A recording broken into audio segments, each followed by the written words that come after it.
그날 새벽 세상은 고요했다. 자정을 조금 넘긴 시각, 창밖엔 아직 어둠이 짙게 내려앉아 있었다. 그 정적을 깬 건 휴대폰의 진동음이었다. 낮고 길게 울리는 소리에 잠결에 손을 뻗었다. 화면에 떠오른 건 미등록 번호라는 차갑고 무심한 글자였다. 평소 같았으면 무시했을 것이다. 하지만 그날은 달랐다. 손가락이 저절로 통화 버튼을 눌렀고 귓가에 댄 순간 익숙하면서도 낯선 목소리가 흘러나왔다. 엄마 나야. 살려줘. 심장이 쿵 하고 내려앉았다. 그 목소리는 분명했다. 3개월 전 캄보디아로 떠난 아들의 목소리였다. 하지만 그 목소리는 너무나 달라져 있었다. 떨리고 갈라지고 숨이 가빠서 제대로 말을 잇지 못하는 그 목소리 속엔 공포가 스며 있었다. 엄마, 여긴 회사 아니야. 우리 갇혔어. 그 순간 세상이 멈춘 것 같았다. 아들의 말은 계속 이어졌지만 귀엔 잘 들어오지 않았다. 머릿속이 하얗게 변해버렸다. 무슨 말인지 무슨 뜻인지 도무지 이해할 수가 없었다. 전화 오래 못해. 신고하지 마. 그리고 뚝 통화가 끊겼다. 손에서 전화기가 미끄러져 이불 위로 떨어졌다. 다시 그 번호로 전화를 걸었지만 신호조차 가지 않았다. 문자를 보냈지만 발송되지 않았다. 그 번호는 마치 처음부터 존재하지 않았던 것처럼 흔적도 없이 사라져버렸다. 그날 이후 잠을 잘 수 없었다. 눈을 감으면 아들의 목소리가 귓가에 맴돌았다. 살려줘. 그 세 글자가 가슴을 짓눌렀다. 3개월 전 아들은 희망에 차 있었다. 대학을 졸업한 지 1년이 넘었지만 취업은 쉽지 않았다. 수십 군데에 이력서를 넣었지만 돌아온 건 짧은 불합격 통보뿐이었다. 아들은 점점 지쳐갔고 집안 분위기도 무겁게 가라앉았다. 그런 아들에게 어느 날 연락이 왔다. 대학 선배라는 사람이었다. 캄보디아에 IT 센터를 운영하는 회사가 있는데 한국인 직원을 구한다는 내용이었다. 월급은 한국보다 높았고 숙식은 회사에서 제공했다. 비자도 회사에서 처리해 준다고 했다. 아들은 눈을 반짝이며 그 이야기를 전했다. 엄마, 3개월만 일하면 돈 꽤 모을 수 있대. 거기서 경력 쌓고 돌아오면 취업도 더 잘 될 거야. 불안했다. 낯선 나라, 낯선 회사, 확인할 방법도 없는 조건들. 하지만 아들의 눈빛엔 오랜만에 생기가 돌았다. 그 빛을 꺼뜨리고 싶지 않았다. 그래서 허락했다. 조심하라는 말과 함께 출국 당일 공항에서 아들은 배낭 하나만 메고 있었다. 금방 올게. 걱정하지 마. 그렇게 손을 흔들며 출국장 안으로 사라졌다. 그게 마지막으로 본 아들의 평범한 모습이었다. 처음 일주일은 연락이 잘 왔다. 숙소에 잘 도착했다는 메시지, 회사 분위기가 괜찮다는 짧은 전화. 하지만 2주가 지나자 연락이 뜸해졌다. 메시지는 읽힌 표시만 남았고 전화는 받지 않았다. SNS 계정도 업데이트가 멈췄다. 바쁘겠지. 그렇게 스스로를 달랬다. 새 직장에 적응하느라 정신없을 거라고, 시간이 없을 거라고 믿으려 했다. 하지만 마음 한구석엔 불안이 자라나고 있었다. 그 불안은 정확했다. 새벽 전화 이후 모든 것이 달라졌다. 아침이 되자마자 컴퓨터 앞에 앉았다. 검색창에 타이핑했다. 캄보디아 IT 센터, 캄보디아 한국인 취업. 나온 결과는 예상과 달랐다. 정상적인 채용 공고나 회사 정보는 거의 없었다. 대신 뉴스 기사들이 가득했다. 캄보디아 불법 도박 사이트, 한국 청년 강제 노역, 브로커에 속아 출국한 20대, 감금당해 구타. 현지 경찰도 손 못 대는 범죄 조직. 손끝이 차갑게 식어갔다. 기사를 하나씩 읽어내려갔다. 청년들이 고수익 일자리라는 말에 속아 캄보디아, 미얀마, 필리핀 등으로 건너간다. 하지만 도착한 곳은 회사가 아니라 불법 도박 서버를 운영하는 범죄 조직의 아지트였다. 여권을 압수당하고 휴대폰을 빼앗기고 감금당한다. 이를 거부하면 폭행이 이어진다. 탈출을 시도하면 더 심한 처벌이 따른다. 그 기사 속 이야기가 남의 일 같지 않았다. 아들이 마지막으로 보낸 메시지들을 다시 읽어보았다. 좀 피곤해. 나중에 전화할게. 바빠서 답장 늦었어. 평범해 보였던 그 문장들 속에 숨겨진 의미가 이제야 보이는 것 같았다. 혹시 그때 이미 위험을 느끼고 있었던 건 아닐까? 다음 날 외교부에 전화를 걸었다. 캄보디아 대사관 번호를 찾아 국제 전화를 했다. 상담원은 친절했지만 답변은 명확하지 않았다. 확인 중입니다. 현지 경찰과 협조 요청 중입니다. 조금만 기다려주세요. 기다리라는 말만 반복됐다. 하지만 기다릴 수가 없었다. 매 순간이 아들에겐 지옥 같은 시간일 텐데 어떻게 가만히 앉아 기다릴 수 있단 말인가. 인터넷 커뮤니티를 뒤졌다. 비슷한 사례를 찾았다. 놀랍게도 많았다. 자녀가, 형제가, 친구가 캄보디아에서 연락이 끊겼다는 글들이 수없이 올라와 있었다. 댓글엔 위로와 조언이 섞여 있었다. 누군가는 NGO 단체에 연락하라고 했고, 누군가는 현지 브로커를 통해 구출했다는 경험담을 남겼다. 하지만 대부분은 여전히 해결되지 않은 상태였다. 밤이 되면 뉴스를 찾아봤다. 국제뉴스, 사회뉴스, 어떤 매체든 캄보디아 관련 기사가 나오면 클릭했다. 그렇게 며칠을 보냈다. 잠을 제대로 자지 못했다. 밥도 목으로 넘어가지 않았다. 거울을 보니 눈밑이 검게 그을려 있었다. 열흘째 되던 날 이메일 한 통이 도착했다. 발신자는 동남아시아 인권연대라는 NGO 단체였다. 며칠 전 여러 곳에 도움을 요청하는 메일을 보냈었는데 그중 한 곳에서 답장이 온 것이다. 메일 내용은 간단했다. 캄보디아 현지에서 활동 중인 구조팀이 있으니 아들의 정보를 보내달라는 것이었다. 이름, 나이, 출국 날짜, 마지막 연락 시점, 전화번호, 그리고 가능하면 사진까지.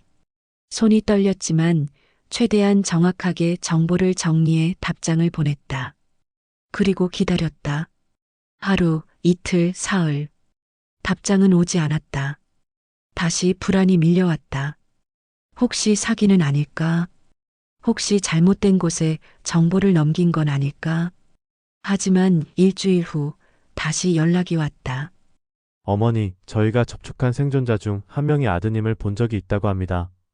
심장이 쿵쿵 뛰었다. 살아있다. 아직 살아있다는 뜻이었다. 어디에 있나요? 지금 구출할 수 있나요? 다급하게 물었지만 답변은 조심스러웠다. 정확한 위치는 아직 파악 중입니다. 현지 조직이 여러 곳에 거점을 두고 있어서 이동이 잦습니다. 하지만 저희가 최대한 빠르게 움직이겠습니다. 그날 이후 매일 이메일을 확인했다. 새벽에도 한밤중에도 휴대폰을 손에서 놓지 못했다. 알림이 뜰 때마다 가슴이 철렁했다. 하지만 대부분은 스팸 메일이거나 관련 없는 내용이었다. 그렇게 또 한 달이 흘렀다. 아들이 겪고 있을 시간을 상상했다. 밤마다 꿈을 꾸었다. 어두운 방, 녹슨 철창, 멀리서 들려오는 비명소리. 그 속에서 아들은 구석에 웅크리고 앉아 있었다. 얼굴은 보이지 않았지만 그게 아들이라는 걸 알 수 있었다. 다가가려 하면 철문이 닫히고 소리쳐 부르면 목소리가 나오지 않았다. 꿈에서 깨면 이불은 땀으로 젖어 있었다. 기사를 통해 알게 된 그곳의 실상은 끔찍했다. 구조된 생존자들의 증언에 따르면 그들은 하루에 12시간 이상 일을 강요당했다. 컴퓨터 앞에 앉아 도박 사이트를 운영하거나 사기 메시지를 보내거나 불법 거래를 중개하는 일이었다. 화장실도 마음대로 갈 수 없었고 식사는 하루 두 끼, 그마저도 형편없는 음식이었다. 이를 거부하면 구타가 이어졌다. 탈출을 시도하면 더 심한 폭력이 따랐다. 어떤 이는 손가락이 부러진 채 발견됐고 어떤 이는 갈비뼈가 금이 간 상태로 병원에 실려왔다. 심지어 생명을 잃은 경우도 있었다. 아들이 그런 곳에 있다는 게 믿기지 않았다. 평범한 가정에서 자란 평범한 청년이었다. 친구들과 어울리길 좋아했고 게임하는 걸 즐겼다. 그런 아이가 지금 어딘가에서 폭력에 시달리고 있을지도 모른다는 생각에 숨이 막혔다. 거리를 걷다가도 비슷한 또래의 청년들을 보면 멈칫했다. 저 아이들은 편히 웃고 있는데 내 아들은 어디에서 무얼 하고 있을까? 밥은 먹었을까? 아프진 않을까? 혹시 이미 그 생각은 차마 끝까지 하지 못했다. 석 달째 되던 어느 날 오후 전화가 왔다. NGO 단체의 현지 활동가였다. 목소리엔 긴장이 묻어 있었다. 어머니, 아드님의 위치를 파악했습니다. 내일 새벽에 구조 작전을 진행합니다. 귀를 의심했다. 정말인가? 정말 찾았단 말인가? 확실한가요? 정말 거기 있는 게 맞나요? 저희가 현지 정보원을 통해 확인했습니다. 다만 상황이 위험해서 신중하게 움직여야 합니다. 자세한 내용은 작전이 끝난 후 말씀드리겠습니다. 전화를 끊고 나서 그 자리에 주저앉았다. 다리에 힘이 풀렸다. 울음이 터져 나왔다. 기쁜 건지 두려운 건지 안도하는 건지 알 수 없었다. 그저 눈물이 멈추지 않았다. 그날 밤은 더욱 길었다. 잠을 청하려 해도 눈이 떠졌다. 시계를 보면 겨우 몇 분밖에 지나지 않았다. 새벽 작전이라고 했으니 아마 한국 시간으로는 이른 아침쯤일 것이다. 그때까지 기다려야 했다. 다음 날 오전 10시 전화가 다시 울렸다. 구조에 성공했습니다. 그 한마디에 세상이 환해졌다. 아드님은 현재 현지 병원으로 이송 중입니다. 상태는 많이 쇠약하지만 생명에는 지장이 없습니다. 쇠약하다는 말에 가슴이 철렁했지만 살아있다는 것만으로도 감사했다. 전화 너머로 활동가는 계속 설명했다. 구조작전은 현지 경찰과 협력해 진행됐고 총 15명의 피해자가 함께 구출됐다고 했다. 대부분 한국인이었고 일부는 베트남과 중국 국적이었다. 모두 비슷한 방식으로 속아 그곳에 끌려온 사람들이었다. 아드님을 만나보실 수 있습니다. 일주일 정도 현지 치료를 받은 후 한국으로 이송될 예정입니다. 일주일. 그 시간마저 길게 느껴졌지만 참을 수 있었다. 이제 끝이 보였다. 보름 후 인천공항. 도착 게이트 앞에 서서 기다렸다. 손엔 땀이 가득했다. 심장이 빠르게 뛰었다. 문이 열리고 사람들이 하나둘 나왔다. 그 중에서 아들을 찾았다. 휠체어에 앉아 있었다. 얼굴은 창백했고 몸은 믿기지 않을 만큼 말라 있었다. 눈은 깊게 꺼져 있었고 입술은 갈라져 있었다. 하지만 분명히 아들이었다. 살아서 돌아온 아들이었다. 다가가 이름을 불렀다. 아들은 천천히 고개를 들었다. 그 눈빛엔 안도와 피로가 섞여 있었다. 손을 내밀자 아들도 떨리는 손을 뻗었다. 서로의 손을 맞잡은 순간 더 이상 참을 수 없었다. 울음이 터져 나왔다. 엄마 왔어. 이제 괜찮아. 아들은 말없이 고개를 끄덕였다. 그리고 아주 작게 중얼거렸다. 미안해. 미안할 건 없었다. 살아 돌아온 것만으로도 충분했다. 병원에 입원한 아들은 며칠간 말을 거의 하지 않았다. 트라우마가 심했다. 밤이 되면 악몽을 꾸었고 갑작스러운 소리에도 움찔했다. 심리 상담을 받기 시작했고 천천히 일상을 되찾아가기 시작했다. 어느 날 밤 아들이 조용히 말했다. 엄마, 내가 거기 있을 때 다른 애들도 있었어. 그 말에 귀를 기울였다. 다 나처럼 속아서 간 애들이었어. 어떤 애는 고등학교 갓 졸업한 애였고, 어떤 애는 빚 때문에 간 거였어. 다들 살고 싶어 했어. 그 애들도 좀 살려줘. 그 말이 가슴에 박혔다. 아들은 돌아왔지만 이야기는 끝나지 않았다. 여전히 그곳엔 수많은 청년들이 갇혀 있다. 누군가의 자식이, 누군가의 형제가, 누군가의 친구가 지금 이 순간에도 그곳에서 고통받고 있다. 그들은 살려달라고 외치지만 아무도 듣지 못한다. 혹은 듣고도 외면한다. 이 이야기를 나누는 이유는 단 하나다. 잊지 않기를 바라기 때문이다. 이것이 먼 나라의 일이 아니라 지금, 여기, 우리 곁에서 일어나고 있는 현실임을 기억하기를 바라기 때문이다. 만약 주변에 해외 고수익 일자리를 제안받은 사람이 있다면 한 번 더 확인하라고 말해달라. 만약 갑자기 연락이 끊긴 지인이 있다면 무심코 넘기지 말아달라. 그리고 혹시 지금 그곳에 갇혀 있는 누군가가 있다면 포기하지 말라고 전하고 싶다. 반드시 누군가는 당신을 찾고 있다. 반드시 누군가는 당신의 목소리를 듣고 있다. 침묵하지 않는 것, 잊지 않는 것, 그리고 귀 기울이는 것. 그것이 우리가 할 수 있는 일이다. 이야기를 들어주셔서 감사합니다. 구독과 좋아요 눌러주세요.